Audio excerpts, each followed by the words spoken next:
او دا د اختر ورځ ده، دا په ځان باندې اور سکور کوي نه چې یاره زه پاکې جامې نه اغوندم او زه سم خوراک نه کوم. نو غم تازه کول شته خو په اسلام کې نشته. بت ته سجده کول هم شته لکه مونږ لیدلي دي او لکه کتابونو کې هم شته دی چې بت ته سجده وکړئ، غیر الله ته سجده وکړئ، خو اسلام کې نشته.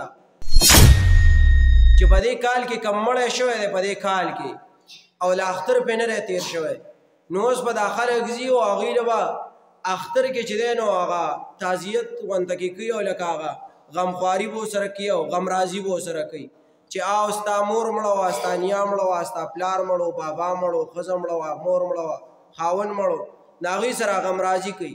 نو دا د بریلیانو طریقه ده. دا لکه شتې لکه دا نه چې نشته، طریقه شتې خو د بریلیانو ده. او بریلیان ته غالبا چې په اتفاق د مسلمانانو باندې څوک هغوی ته مسلمانان نه وي. نو داسې ډېرې طریقې شته. داسې بت ته سجده کول هم شته لکه مونږ لیدلي دي او لکه کتابونو کې هم شته دی چې بت ته سجده وکړئ، غیر الله ته سجده وکړئ، خو اسلام کې نشته. نو غم تازه کول شته خو په اسلام کې نشته. پښتو شته خلک وایي چې په غم تازه کول خو شته پلان کېږي او پلان کېږي، دا شته پښتو شته خو په اسلام کې نشته. داسې څنګه چې قبر ته او دې ته خلک سجدې کوي او دا ټول هندوان ځي او هلته چې دی درګاهونو ته هغوی نه چې دی طوافونه کوي او سجدې کوي، نو پښتو باندې شته خو په شریعت کې نشته. نو دا غم تازه کول د اختر په ورځ باندې یا د اختر دویمه یا د اختر دریمه د دې نه وروسته د 3 ورځو نه وروسته غم تازه کول د نبي علیه السلام نه دي کړي.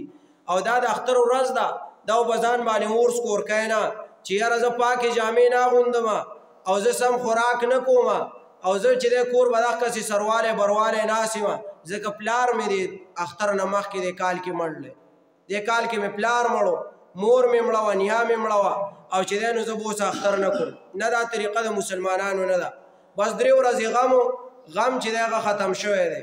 صرف زنانو دپاره دوره ده که د یوې زنانه خاوند مړي نو هغه چې دی 4 میاشتې او 10 ورځې به هغه خپل ښایست نه ښکاره کوي او نور د نارینه دپاره د 3 ورځو غم دی. بس دیو په دی کې خوشحالي نه کوي، دا په ده باندې غم دی، خلک تعزیت له راځي، غمخواری له راځي.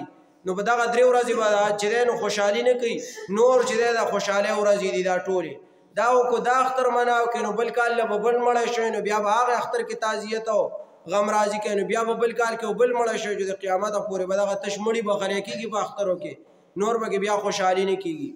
نو دغه تعزیت د اختر په ورځ باندې او غمخواري کول او غمرازي کول د دې نه ځان ساتل پکار دي، دا نه دي کول پکار.